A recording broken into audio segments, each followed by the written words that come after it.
Hey there, everyone. For a change, I'm actually going to talk about the severe weather setup tomorrow across the Central Plains and even into parts of the Midwest, Iowa, Nebraska mainly. So yeah, let's get started. Just taking a look at current surface observations across the Central and Southern Plains. You can see currently temperatures are mainly in the low 70s to upper 60s across across most of central and eastern Kansas, with dew points in the upper 50s to low 60s. And generally winds are out of the south, roughly 10 knots out of the surface. So not terribly strong flow, but it is present. And upstream in Oklahoma, yeah, more upper 50 and low 60 dew points. But if we look further upstream into northeastern Texas, we do have some richer moisture upstream. Dew points are mainly in the mid 60s. I believe that's a 64 dew point at Dallas-Fort Worth. So moisture advection, although it isn't terribly strong, it is there, and we will likely see that moisture return further north, especially overnight and into the morning hours, and that will be ahead of the shortwave trough that will be really triggering our convection and possibly some severe weather tomorrow afternoon and tomorrow evening. Yeah, just going to take a look at the sounding. This is just the 0Z Norman sounding, so that's that's 7 p.m. Central Daylight Time today. Yeah, moist layer. I mean, 60-degree dew point at the surface.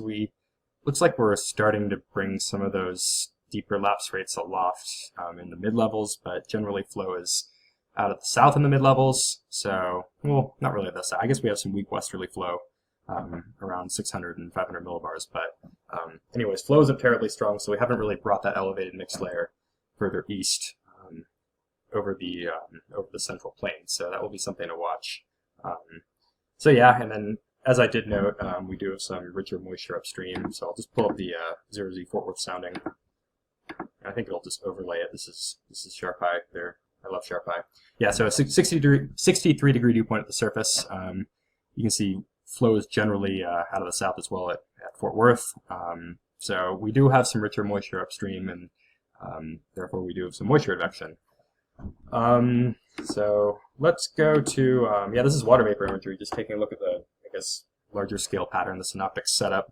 We do have a shortwave trough that's currently over Utah and Idaho and Wyoming, and that will be the trigger for tomorrow's convection across Kansas, Iowa, Nebraska. And yeah, so that's just the main synoptic setup.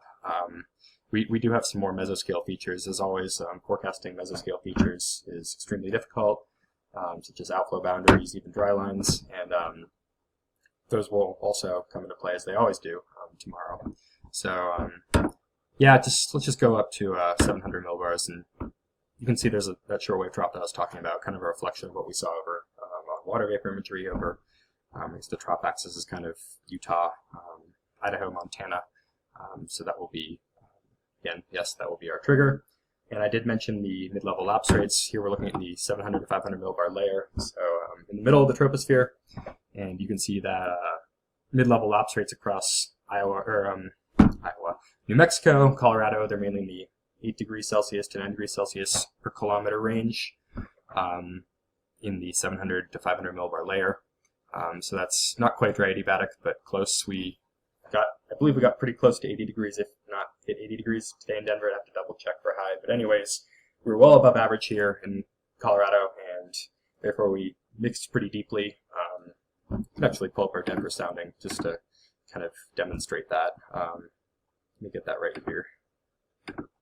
Probably had a pretty deep mixed layer, very dry at the surface. So yeah, very deep mixed layer up to almost 450 millibars. So yeah, and you can see that this surface-based mixed layer is almost parallel to the dry adiabats. So yeah, we're going to eventually advect that further east, especially as the shortwave trough moves out over the high plains, and it'll advect that layer of steeper lapse rates over the central plains. And of course, when we place steeper lapse rates, top low 60 dew points at the surface, so we have not very warm air, but warm, moist air at the surface, and dry air aloft. And since the lapse rates are pretty steep, we will cool quite quickly aloft. We generate buoyancy. So just kind of a side note there. And yeah, just taking a look at current radar picture, there's that short wave, and it's triggering a few showers across Utah and even into Wyoming, maybe a few snow showers here. And also, this is kind of a irrelevant point, but there's a little outflow boundary you can see right around Dodge City. Looks like it's shooting northwestward, but yeah, just kind of a side note. Anyhow, just going to take a look at, this is the 0Z NAM. I'm just going to take a look at 250 millibars. So we're looking way up at the atmosphere, kind of at the jet core. And yeah, you can see that weak shortwave kind of just moves off to the north. And then you can see we start to see some deeper, I guess, more a stronger jet lift off to the north and east. That's what 85, 90 knots at 250 millibars. So pretty significant, especially for this time of year, and it should provide not only a source for ascent, but deep layer shear as well. So we definitely have that going in terms of severe weather. I'm just gonna look down at 500 millibars. So this is roughly halfway through the atmosphere, and we can see, yeah, there's that shortwave trough that we were talking about that really triggers convection.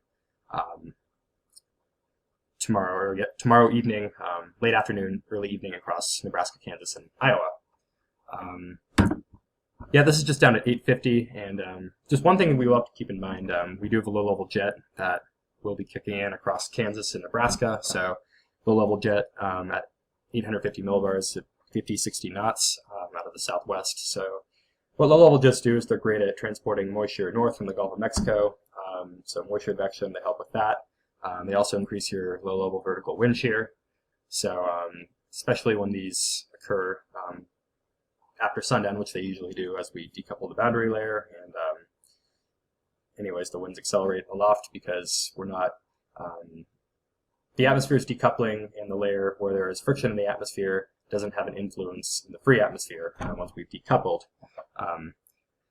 So yeah, this will help transport moisture northward, and we also see frontogenesis, or the generation of, I guess, the strengthening of a temperature gradient at the nose of the low-level jet.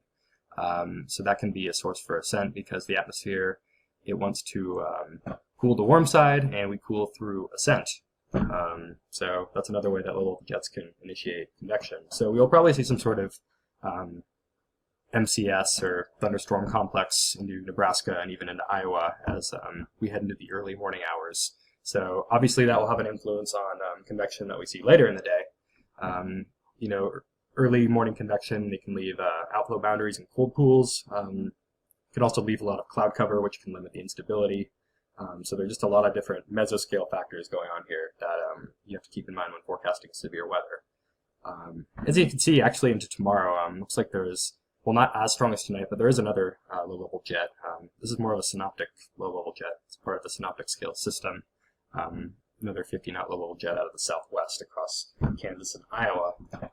So this actually might play more in favor for any sort of tornado threat, which isn't a good thing because tornadoes aren't a good thing, but that can have an influence on potential for seeing any tornadoes. Anyways, I'm taking too long here, but this is just 2 meter theta E. And as you can see, there's a warm front. This is tomorrow afternoon. Warm front kind of draped across, I guess, Omaha and south central Iowa. So Omaha, Des Moines, there's that warm front, and that will likely be one focal point for storms, some probably severe, across Iowa tomorrow. There's also this kind of quasi dry line-like feature across central Kansas, which eventually gets overtaken by a cold front as we head into the evening. So it looks like storms will be kind of, things are going to remain fairly capped, especially as we bring that elevated mixed layer further east.